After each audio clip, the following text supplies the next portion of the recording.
আমার ম্যাজিক্সের চ্যানেলের সকল শিক্ষার্থীগণকে শুভেচ্ছা জানিয়ে শুরু করছি প্রিপোজিশন শেখার চমৎকার একটি ক্লাস। এই ক্লাসে আমরা শিখব অ্যাট এবং ইন এর ব্যবহার এবং অ্যাট ইন ঠিক কোথায়, কেন, কি কি কারণে ব্যবহৃত হয়, একদম খুঁটিনাটি ধরে ধরে পুঙ্খানুপুঙ্খানুভাবে। কারণ ইংরেজি শিখতে গিয়ে আমাদের লার্নার্সদের দেখেছি অনেকেই বলে স্যার প্রিপোজিশন নিয়ে আরো ক্লাস দিন, আরো ক্লাস দিন। আমরা এই প্রচুর রিকোয়েস্ট পেয়েছি, তাই আপনাদের জন্য অ্যাট এবং ইন এর যে পার্থক্য আজকে বুঝিয়ে দেবো। সো কোথাও যাবেন না, আমার সাথেই থাকবেন। অল্প সময়ে আমি ভিডিওটি শেষ করবো ইনশাল্লাহ। এবং বরাবরের মতো আপনাদের বলতে চাই, এই ভিডিওস গুলো আপনাদের জন্য। আমি গত 10 দিন কোনো ভিডিও দিতে পারিনি, কারণ আমার একটা বই আসছে, আপনি জানেন, ফেব্রুয়ারি ফার্স্ট উইক 2026। এই বইটি একবারে খুব ব্যস্ত করে রেখেছিল আমাকে। আলহামদুলিল্লাহ, এভরিথিং ডান। এখন শুধু হাতে পাওয়ার ব্যবস্থায় আছি বা অপেক্ষায় আছি। ফেব্রুয়ারি ফার্স্ট উইকেই পাবেন। আচ্ছা, তাই আমি অনেকগুলো ভিডিও দিতে পারিনি। এবার চলুন, আমরা আজকে থেকে রেগুলার ভিডিওগুলো পাবো। অবশ্যই আপনারা সন্ধ্যা 7টায় একদিন পর পর আমার ভিডিও পাবেন। চলুন শুরু করা যাক আজকের অ্যাট এবং ইন। দেখুন, এই দুটো জিনিস কিন্তু আপনার দুটো জিনিসকেই সার্ভ করে থাকে। আমি যদি একটু সংক্ষেপে বুঝাই, তারপর আমরা সামনে যাব। দেখেন, জায়গা, অ্যাট ব্যবহার হয় জায়গাতেও, আবার দেখেন অ্যাট ব্যবহার হয় সময়তেও। সরি, জায়গা প্রকাশ করার জন্য দেখেন অ্যাট, এটা আবার অ্যাট ব্যবহার করা হয় ছোট সময়ের ক্ষেত্রে। মানে এই অ্যাটটা দুই কাজেই ব্যবহৃত হয়, জায়গাতেও ব্যবহার হয়, সময়েও ব্যবহার হয়। এখানেও দেখুন, এটা ইন, এটাও দেখেন জায়গাতেও ব্যবহার হয় এবং সময়েও ব্যবহার হয়। আমরা যদি এটাকে আলাদা করে দিই তাহলে আরো স্পষ্ট হবে। দেখেন, অ্যাট নির্দিষ্ট জায়গা এবং ইন বড় জায়গা। এরপর দেখেন, অ্যাট হচ্ছে ছোট সময়, ইন হচ্ছে বড় সময়। সারমর্মটা কি হলো, যে যদি নির্দিষ্ট এবং ছোট হয় তাহলে আমরা অ্যাট ব্যবহার করব, বড় হয় তাহলে আমরা ইন ব্যবহার করব। তার মানে ছোটর ক্ষেত্রে অ্যাট, বড়র ক্ষেত্রে ইন। এই ছোট জিনিসটা মনে থাকলেই পুরো অ্যাট এবং ইনটা ক্লিয়ার হয়ে যাবে। চলুন এবার আমরা একটু আমাদের উদাহরণ দিয়ে এগুলো শেখার চেষ্টা করি। এবং আপনি নিশ্চয়ই জানেন আমার Bangla to English magic math আছে, যে ম্যাথটা আপনারা অনেকেই গ্রহণ করেছেন। এবং এই ম্যাথটা আপনার ইংলিশ শেখার জন্য অনেক গুরুত্বপূর্ণ। ম্যাথটা কি? বাংলা বাক্যের প্রথম শব্দ, শেষ শব্দ ডান থেকে বামে। আমি দরজার কাছে আছি। আমি আছি ইংলিশ হচ্ছে আই এম। এর আগে আমি বলেছিলাম আছি বলে কোনো অর্থ নেই। আছে অর্থ হতে পারে হ্যাভ, আর আছির অর্থ হচ্ছে এম, অথবা আহ, আছের অর্থ হচ্ছে ইজ। এগুলো আসলে বাক্য যখন ব্যবহার করব তখনই বোঝা যাবে। আই এম, আমি আছি দরজার কাছে। I am at the door, at the door. এটা অনেকভাবে বলতে পারেন নিয়ার দ্য ডোর। আমরা নেয়ার বলতে দরজার কাছে বোঝানো হচ্ছে যে দরজা থেকে দূরে আছেন। আর অ্যাট দ্য ডোর মানে দরজাটার একদম ওখানে, যেখানে দরজা, সেটা বোঝানো হচ্ছে। যদিও এখানে I am near the door বলা যেতে পারে, কিন্তু এই অর্থ হচ্ছে আমরা কিন্তু ওটা বুঝাইনি। এই কাছে বলতে আমি দরজায় আছি, মূলত যদি কাছে রেখে বাদ দেই তাহলে আমি দরজায় আছি। মানে একদম দরজাটাতে দাঁড়িয়ে আছেন, দরজার সাথে লেগে ঘেঁষে আছেন, ব্যাপারটা এরকম, আমি দরজায় আছি, I am at the door. তাহলে খেয়াল করে দেখেন এটা কেন অ্যাট হলো। আমরা বোঝানোর চেষ্টা করেছি নির্দিষ্ট একটি পয়েন্টে যখন থাকবেন তখন আমরা অ্যাট ব্যবহার করব। নির্দিষ্ট পয়েন্ট না, দরজাটা একদম নির্দিষ্ট পয়েন্ট, রাইট? আচ্ছা, এবার আসেন আমরা এবার ইন ব্যবহারটা করব কিভাবে। সে ঘরের ভিতরে আছে। এটা দেখেন কোনো কিছুর ভিতরে বা বড় জায়গা বোঝালে ইন হয়। তাহলে আমরা এখানে কি দিব? ইন দেব।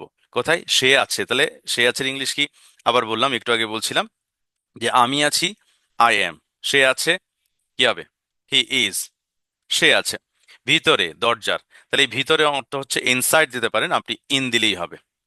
তাহলে হি ইজ ইন, ঘরের, the room, he is in the room. He is inside the room আপনি দিতে পারেন, কারণ এখানে ভিতরে অর্থ ইনসাইডও বুঝায় আবার ইনও বুঝায়। আপনি দুটোই দিতে পারবেন। আশা করছি এটা বুঝেছেন কোথায় নির্দিষ্ট পয়েন্ট এবং ভিতরে বোঝানো হয়। আশা করি বুঝতেছেন। আপনাদের ক্লাসগুলো, আমার ক্লাসগুলো আপনাদের জন্যই করা। আমাকে অবশ্যই লিখবেন, কমেন্ট করবেন। এই জাতীয় আপনি আরো দুই একটা সেন্টেন্স নিজে লিখতে পারেন। আপনারা এবার একটু নিজে করুন। একটা আমি লিখে দিচ্ছি, আমি ক্লাসে আছি। ধরেন এই বাক্যটাকে আপনি ইংরেজি করবেন কিভাবে? আমি ক্লাসে আছি, রাইট? আপনি বলছেন যে আমি ক্লাসে আছি, এটার ইংরেজিটা আপনারা করে দেবেন আমাকে। আশা করি সবাই খুব সহজেই পারবেন। অবশ্যই লিখবেন, লিখে ফেলুন আমি ক্লাসে আছি। কিভাবে ইংলিশটা হবে আপনি লিখতে থাকুন, আমি পরেরটাতে যাই। সে স্কুলে আছে। দেখেন এখানে দুটো জিনিস দিয়েছি। একটা হচ্ছে শুধু অবস্থান বোঝাচ্ছেন যখন, তাহলে আমাদের অ্যাট এর ব্যবহারটা দেখেন, শুধু অবস্থা যদি বোঝায় তাহলে আমরা অ্যাট দিব। এই যে নির্দিষ্ট জায়গার যদি একটা অবস্থান বোঝায়, যে আপনি কোন অবস্থানে আছেন, তখন আপনি অ্যাট দিবেন। আর যখন অবস্থান না বুঝে একটা প্রতিনিধিত্ব বা স্ট্যাটাস বুঝাবেন, যেমন এই বাক্যটা দেখেন, সে স্কুলে পড়ে, সে স্কুলে আছে এবং সে স্কুলে পড়ে, এই যে দুটো বাক্য, সে স্কুলে পড়ে তার একটা স্ট্যাটাস, হ্যাঁ, সেটা অবস্থান বোঝানো হচ্ছে না। যদি আমরা বলি যে সে স্কুলে পড়ে, তার মানে কি সে এখন স্কুলে আছে, এখন স্কুলের ভিতরে ভিতরে আছে না। এখন যদি স্থান বোঝানো যখন হবে তখন অ্যাট দিব, স্ট্যাটাস বোঝালে তাহলে আমরা ইন দেব। চলুন আমরা এটা করে ফেলি। সে স্কুলে আছে, he is at the school, at the school. সে স্কুলে আছে, he is at the school. At দিলাম কেন? অবস্থান বোঝানোর জন্য, রাইট। আর অবস্থা বোঝানোর জন্য আমরা কি দেব? ইন দেব। দুটো জিনিস, একটা অবস্থান আর একটা অবস্থা। যেমন এই অবস্থা বোঝানো, এটাও একটা অবস্থা বোঝাচ্ছে যে সে স্কুলে পড়ে, তার একটা অবস্থা। সে স্কুলে পড়ে এবং সে একজন ছাত্র। তাহলে এটা কি হবে? He is in school. এই অর্থ হলো যে সে স্কুলে। হুম আপনি বলেন না যে what class are you in, আমরা বলে থাকি what class are you in. তাহলে I am in class 4, that means সে ক্লাস 4-এ। এটা ক্লাস 4-এর ভিতরে বোঝানো হচ্ছে না, তার একটা স্ট্যাটাস বোঝাচ্ছে বা অবস্থা বোঝাচ্ছে যে সে কে, রাইট। আর যখন বলবে যে আহ, আমি স্কুলে, I am at the school, যখন অবস্থান বোঝাবে, হ্যাঁ, যদি আবার এই অবস্থানটা ভিতরে বোঝায়, দেন ভিতরে বোঝাচ্ছেন তখন আবার ইন দেবেন, কারণ ভিতর অর্থ ইনই বোঝায়, অ্যাট ভিতর প্রকাশ করে না। আশা করি বুঝতেছেন। আমি ম্যাজিক স্যার আপনাদের জন্য প্রতিনিয়ত কন্টেন্ট তৈরি করে থাকি আপনাদের ইংরেজি শেখার জন্য, ফ্রি অফ কস্টই। আশা করি সবাই আমার এই ভিডিওগুলো দেখেন এবং অবশ্যই একটি কমেন্ট, শেয়ার এবং লাইক দিতে ভুলবেন না, কারণ অনেকেই ব্যস্ত থাকেন, ভুলে যান লাইকটা দিতে। একটা লাইক মানে অনেক কিছু, অনেকের মাঝে পৌঁছাবে এইটি। আপনি যদি লাইক দিয়ে থাকেন, সেটা ইউটিউব অনেকের মাঝে ভালো কন্টেন্ট মনে করে সেটাকে অনেকের মাঝে ছড়িয়ে দেবে, রাইট। আর একটা কথা বলে রাখি, যারা আমার সাথে অনলাইনে স্পোকেন ইংলিশ শিখতে চান, আমার একটা অনলাইন কোর্স আছে, মাত্র 1550 টাকা আপনার ইংরেজি ফ্লুয়েন্সি এসে যাবে ইনশাল্লাহ। এবং অফলাইনে যদি করতে চান, ঢাকা মোহাম্মদপুর তাজমহল রোডে আমি নিজেই শেখাই, আপনি অবশ্যই একটা সিট নিতে পারবেন, রাইট। দ্যাট মিনস আমার যে নাম্বার আছে, স্ক্রলিং হচ্ছে নাম্বারে, আপনি অবশ্যই যোগাযোগ করে ভর্তি হয়ে নেবেন। আপনাদের সন্তান থেকে ক্লাস 1 থেকে ক্লাস 4, ক্লাস 5 থেকে ক্লাস 8, তাদের অফলাইন অনলাইন আমাদের কোর্স আছে, ভর্তি করাবেন। এছাড়া যারা ফ্রি ক্লাস করতে চান আমার সাথে, প্রতি শুক্রবার রাত 9টা আমার একটি অ্যাপ আছে, প্লে স্টোরে যাবেন, ম্যাজিক স্পোকেন দিয়ে সার্চ করলে টিয়া পাখির লোগো সম্বলিত একটি অ্যাপ ডাউনলোড করে নেবেন এবং অবশ্যই একটি ফ্রি অ্যাকাউন্ট করে নেবেন। চলুন পরে যাতে যাই। আমরা শিখছি অ্যাট এবং ইন এর ব্যবহার। এবং দেখেন, শিক্ষক ডেস্কের কাছে আছেন, তাহলে এই যে কাছে আছেন মানে কি? বা ডেস্কে আছেন, এটা আমরা অ্যাট ব্যবহার করব কেন? কারণ এটা নির্দিষ্ট পয়েন্ট। অ্যাট হচ্ছে নির্দিষ্ট পয়েন্ট। তাহলে দ্য টিচার, আমি বাংলা হয়ে গেছে, শিক্ষক, the teacher is at the desk. কারণ এখানে আপনি নিয়ার দ্য ডেস্কও বলতে পারেন, কিন্তু অ্যাটটা পারফেক্ট বা অ্যাপ্রোপ্রিয়েট। ওটা অর্থ হয় তার মানে একটু দূরে বোঝায় নেয়ার, হ্যাঁ। আর ডেস্ক, যেমন আমরা টেবিলে যখন বসি, যেমন আমি টেবিলে চেয়ারে বসে একদম টেবিলের কাছে আছি না, এটাকে বোঝানো হয় অ্যাট দ্য ডেস্ক। যখন আমরা খাই, হ্যাঁ, যে আমি ডাইনিং টেবিলে বসে, যেমন সে ডাইনিং টেবিলে আছে, তার মানে কি ডাইনিং টেবিলের উপরে না, সে পাশে আছে, একদম কাছে। তাহলে হি is at the dining table. তাহলে পরেরটাতে আমরা দেখি শিক্ষক ক্লাসে আছেন। শিক্ষক ক্লাসে আছেন ব্যাপারটা হচ্ছে আমরা এখানে ভিতরে প্রকাশ করছি, নিশ্চয়ই ক্লাসটা ভিতরে বোঝাচ্ছে, ক্লাসের ভিতরে আছেন, তাহলে the teacher is in the class. The teacher is in the class. সহজ কথা, যদি আপনার ভিতরে প্রকাশ করা হয় তাহলে ইন দেবেন।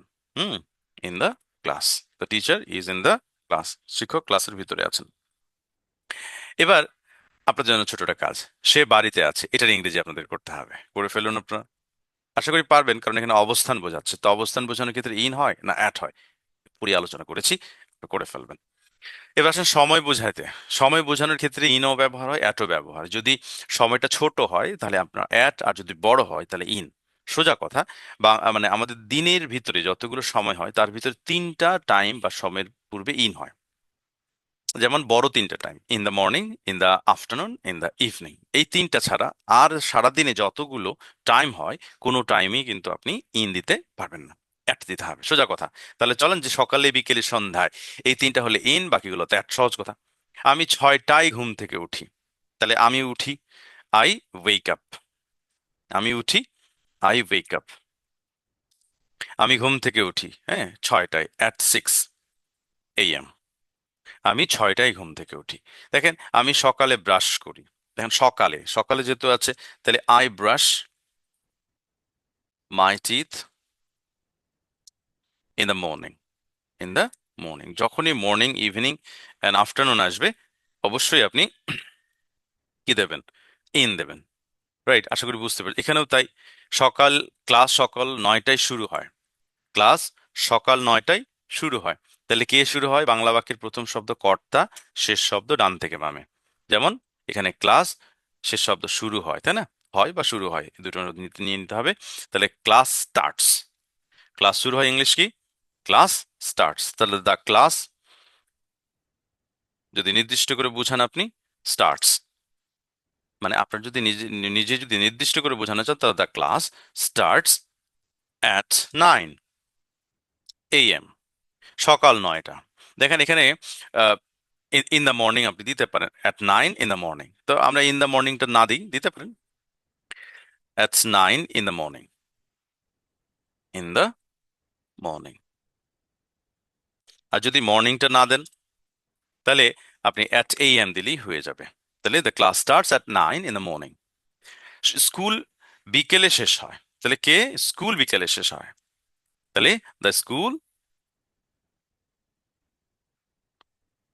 স্কুল নির্দিষ্ট যেহেতু বলছেন আপনার স্কুলটা, তাই দা দিচ্ছি আমরা। স্কুল বিকেলে শেষ হয়, মানে আপনার নিজের স্কুলটি। দ্য স্কুল এন্ডস, শেষ হয় বিকেলে, in the afternoon, in the afternoon. Okay, আমরা পরেরটাতে যাচ্ছি। এখন এই পরেরটাতে যাওয়ার জন্য আপনাদের ছোট একটা কাজ থাকলো, যে আমি সন্ধ্যায় বাড়ির কাজ করি। তাহলে এই ইংরেজিটা আপনাকে করতে হবে, আপনি করেন, আশা করি পারবেন। আমরা রাতে খাবার খাই। রাতের ক্ষেত্রে কি হয়? রাতকে একটা নির্দিষ্ট টাইম ধরা হয়। রাতটা যদিও অনেক বড়, কিন্তু এটি স্থায়ীভাবে রাতকে একটা নির্দিষ্ট টাইম ধরা হয়। তাই আমি ক্লু দিলাম। তাহলে অ্যাট নাইট বলবেন, আর সন্ধ্যায় ইন দ্য মর্নিং করবেন। এই দুটো কাজ আপনাদের থাকলো, কারণ আপনারাও তো একটু শিখুন, বাক্য লিখুন। তাহলে আপনাদের শেখাটাকে মিনিংফুল হবে। কারণ সব যদি আমি করেই দিই, আপনি হয়তো অডিও বা ভিডিও দেখছেন, কিন্তু হয়তো বুঝবেন না। তাই আপনি কমেন্টে লিখুন, আশা করি আমি কারেক্ট করে দেবো। এবার আসেন, শেষে একটা ছিল অবস্থা। সে প্রেমে আছে, মানে একটা প্রেমে পড়ে হাবুডুবু খাচ্ছে, ব্যাপারটা এরকম। তাহলে হি ইজ ইন লাভ। অবস্থা বোঝানোর জন্য ইন ব্যবহার করব, আর অবস্থান বোঝানোর জন্য আমরা কি বলবো? অ্যাট ব্যবহার করব। যদি জায়গা বোঝান তাহলে অ্যাট, আর যদি অবস্থা বোঝায়, কন্ডিশন বোঝায়, তাহলে ইন। আমরা বিপদে আছি, তাহলে we are in trouble or problem.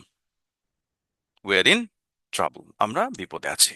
আশা করি পুরো ক্লাসটি আপনারা আমার সাথে দেখলেন, এবং অবশ্যই আপনারা আমার সাথে পুরো ক্লাসটি দেখার জন্য আমি আপনাকে কৃতজ্ঞতা প্রকাশ করছি এবং ধন্যবাদ দিচ্ছি। কারণ আপনি যদি না দেখেন, তাহলে এই ক্লাসে কোনো মিনিং হয় না। এবং অবশ্যই এই ক্লাসটি আপনাদের কাজে এসেছে, এবং ইন এবং অ্যাট এর মধ্যে পার্থক্য সেটা নিশ্চয়ই বুঝেছেন। তাহলে পার্থক্য কি? ছোট হলে অ্যাট, বড় হলে ইন, ভিতরে হলে ইন, আর যদি অবস্থা বোঝায়, মানে যেটাকে অবস্থান, অবস্থান বোঝায়, তাহলে অ্যাট। আর যদি অবস্থা বোঝায়, ইন। এই কয়েকটা জিনিস মনে থাকলে আপনার ইন এবং অ্যাট আপাতত দৃষ্টিতে ক্লিয়ার হয়ে যাবে। যদিও এর আরো কিছু উদাহরণ আছে, আমরা সবগুলো একদিনে নিয়ে আসলে আপনি গুলিয়ে ফেলবেন।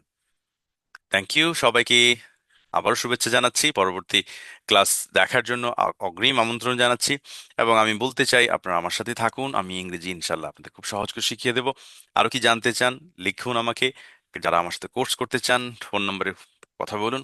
এবং যারা বইটি নিতে চান, আমার প্রি বুকিং করতে পারেন, অথবা কল করে পারচেজ করতে পারেন।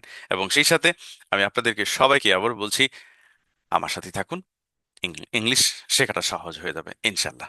আল্লাহ হাফিজ, আসসালামু আলাইকুম ওরহমতুল্লাহ।